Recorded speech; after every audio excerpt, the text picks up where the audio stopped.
দেশৰ প্ৰায় প্ৰতিটো টেলিভিছন চেনেলে ইতিমধ্যে এক্সিট পোল প্ৰকাশ কৰিলে। এইবাৰ এক্সিট পোলত কোৱা হ'ল 4 জুনত দেশৰ পৰৱৰ্তী প্ৰধানমন্ত্ৰী হ'ব নৰেন্দ্ৰ মোদী। প্ৰায়বোৰ এক্সিট পোলে কৈছে এইবাৰ বিজেপিয়ে অকলেই 300তকৈ অধিক আসন লাভ কৰিবলৈ সক্ষম হ'ব। কিন্তু এই এক্সিট পোলক মানি ল'ব বিচৰা নাই কংগ্ৰেছৰ নেতৃত্বই।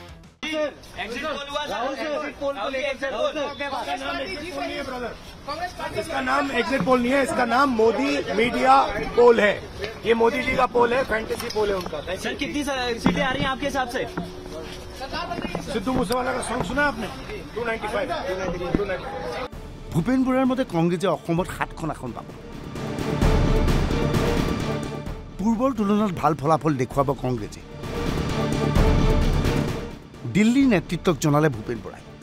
ইতিমধ্যে প্ৰদেশ কংগ্ৰেছৰ নেতৃত্বই এই এক্সিট পোল মানি ল'বলৈ অস্বীকাৰ কৰিলে। যদি হ'ব লগা হয় তেতিয়াহ'লে ইণ্ডিয়া এলায়েন্সে চৰকাৰ গঠন কৰিব লাগিব। আৰু এক্সিট পোলত ইমান ভুল আছে। হাৰিয়ানাত আছে 10খন আসন, তাত 19খন আসন বিজেপিক দি দিছে।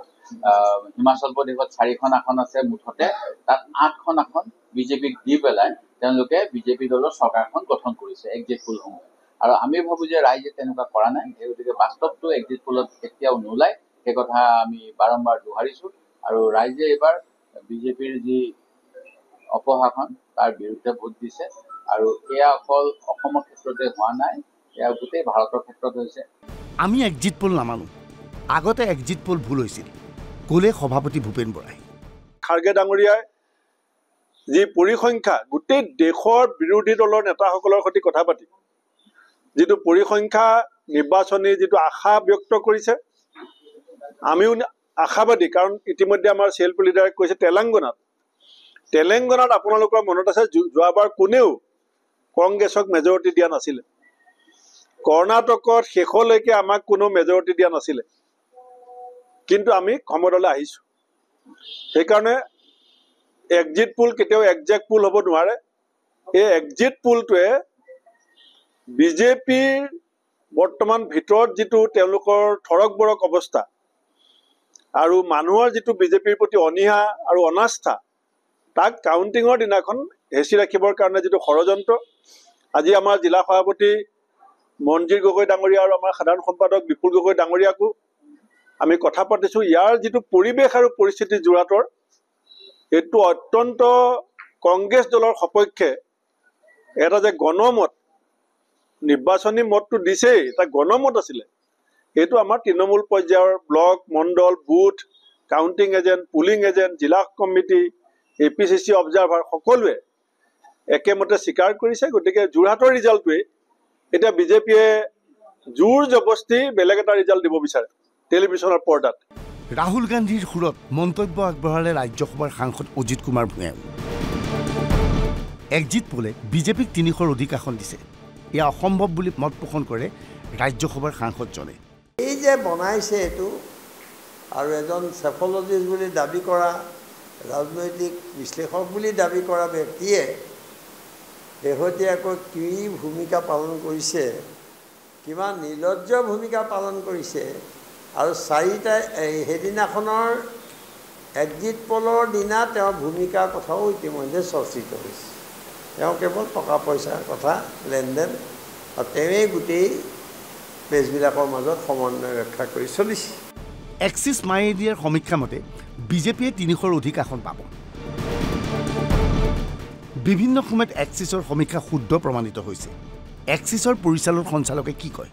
खासकर एक्सिस माई इंडिया के पिछले 10 साल से लगातार हम लोगों ने किए हैं, और हमारे द्वारा किए गए इस चुनाव के पहले 69 चुनाव, जिसमें 2 लोकसभा के चुनाव शामिल हैं, 65 टाइम्स पे हमने जो रिजल्ट आने वाले हैं हू बहू हमारे प्रेडिक्शन साबित हुए हैं। तो जहां तक विश्वसनीयता का सवाल है, जो लोग भी कहते हैं एक बार वो हमारे ट्रैक रिकॉर्ड पे नजर मार लें तो उनको संतुष्टि हो जाएगी, मुझे ऐसा लगता है। और ये जो 69 टाइम्स किए और 65 करेक्ट हुए हैं, उसमें सभी विपक्षी पार्टियां कभी न कभी जीती है, इंक्लूडिंग कांग्रेस पार्टी। এক্সিছৰ পৰিচালন সঞ্চালক প্ৰদীপ গুপ্তাক ৰাহুল গান্ধীৰ ভাষ্য সংক্ৰান্ততো প্ৰশ্ন কৰা হৈছিল। राहुल गांधी এই এক্সিট পোলক মোদীৰ এক্সিট পোল আখ্যা দিছিল।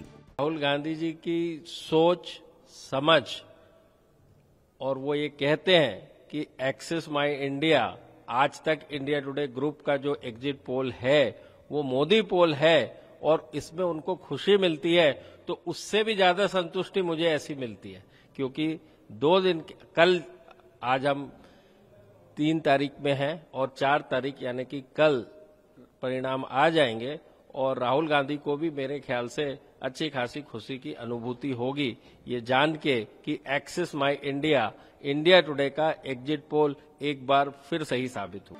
एक्सिटे केनेকৈ সমীক্ষা प्रस्तुत কৰিছিল, কোন শ্ৰেণীৰ লোকক সমীক্ষাত সামৰি লোৱা হৈছিল?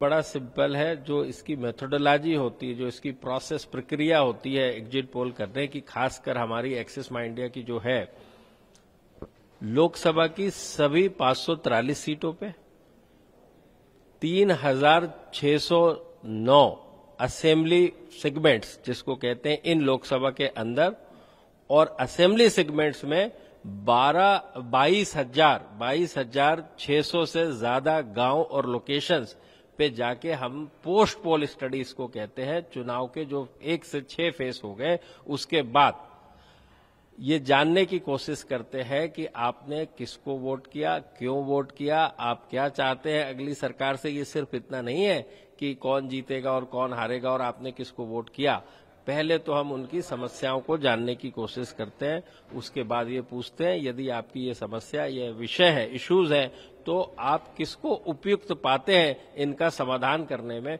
और किस आधार पर आप ये मानते हैं कि जो भी आप चुन रहे हैं वो सही व्यक्ति, सही पार्टी और सही सरकार होगी। और इसको हम रिप्रेजेंटेटिव सैंपलिंग कहते हैं, यानी कि across the demography and geography. Demography क्या होती है? जनसांख्यिकी, जो कि एक जनमानस है, एक मानव जो है वो किस उम्र का है, किस जेंडर का है, किस रूरल अर्बन यानी कहाँ पर वो रहता है, ग्रामीण या शहरी क्षेत्र में, उसके बाद उसकी एजुकेशन लेवल, इनकम लेवल, वो क्या काम करते हैं, ऑक्यूपेशन लेवल। तो आप हमारी यदि डिटेल्ड रिपोर्ट देखेंगे उसमें इन सारी बातों का जवाब पाएंगे कि इन सब ने, महिला पुरुष ने कैसे वोट किया, किस व्यवसाय के जो व्यक्ति है कि जो कारपेंट्री वर्क में है, जो सर्विस में है, जो व्यवसाय करते हैं, जो लेबर है, उन सब ने किस तरह से, कैसे, किस पार्टी को और क्यों वोट किया, इसके सारे जवाब जो है आपको एक्सेस माई इंडिया की विस्तृत रिपोर्ट में मिल जाएंगे। বিজেপিয়ে ৰিগিং কৰিব পাৰে, বিজেপিয়ে ইভিএম মেনেজ কৰিব পাৰে, অন্যথা এক্সিট পোলে কোৱাৰ দৰে আসন নাপাব বিজেপিয়ে। দাবী ৰাজ্যসভাৰ সাংসদ অজিত কুমাৰ ভূঞাৰ। কৰিছে এইবোৰ, ইয়াত যদি সংখ্যাগৰিষ্ঠতা পায় এইবাৰ মেচিভ ৰিগিং হ'ব লাগিব, নহ'লে কোনো ৰাস্তাই নাই। আমাৰ সকলোৱে এইবোৰ জানে, ইয়াত থকা ব্যক্তিসকলে এইবোৰ ষ্টাডি কৰে, ভালকৈ জানে। গতিকে আমি এতিয়াৰে পৰা, আমি অলপ হয়তো দেৰিকৈ কৰিছোঁ আজি, এদিন বহুত সমস্যা থাকে, সময়ৰ কথা থাকে, প্ৰেছ ক্লাব পোৱা নোপোৱাৰ কথা থাকে। এতিয়াৰে পৰা, এই মুহূৰ্তৰ পৰা ভোট গণনা সম্পূৰ্ণ নোহোৱালৈকে অতন্দ্ৰ প্ৰহৰীৰ দৰে সতৰ্ক হৈ থাকিব লাগিব। কেৱল অজিত ভূঞাই নহয়, কংগ্ৰেছৰ নেতৃত্বই ঘনে ঘনে এইবাৰ ইভিএম মেনেজৰ কথা উল্লেখ কৰিছে। লগে লগে প্ৰশ্ন হৈছে, বিজেপিয়ে ইভিএম মেনেজ কৰিব পাৰে নেকি? এই সংক্ৰান্তত অজিত ভূঞাই জানিবলগীয়া কিছু তথ্য আমি আপোনালোকক সদৰি কৰিব বিচাৰিছোঁ। অবিজেপি শাসিত ৰাজ্য হ'ল 11খন। এই ৰাজ্যকেইখন হ'ল অন্ধ্ৰপ্ৰদেশ, দিল্লী, কেৰালা, পাঞ্জাৱ, উৰিষ্যা, হিমাচল, ঝাৰখণ্ড, তেলেংগানা, কৰ্ণাটক, তামিলনাডু, পশ্চিমবংগ। এইকেইখন অবিজেপি শাসিত ৰাজ্যৰ মুঠ আসনৰ সংখ্যা 231খন। এই ৰাজ্যকেইখনৰ নিৰ্বাচনৰ সৈতে জড়িত থাকে ৰাজ্যিক চৰকাৰী বিষয়া। অবিজেপি শাসিত এই ৰাজ্যৰ 231খন আসন মেনেজ কৰাটো বিজেপিৰ বাবে সম্ভৱপৰ হ'ব নেকি? ইয়াৰে গৰিষ্ঠ সংখ্যক আসন নাপালে বিজেপিয়ে 300ৰ অধিক আসন লাভ কৰিব পাৰিবনে?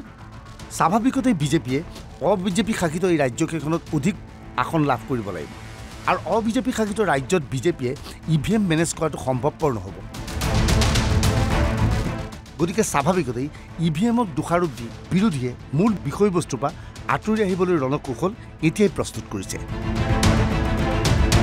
Bureau' report, NB news.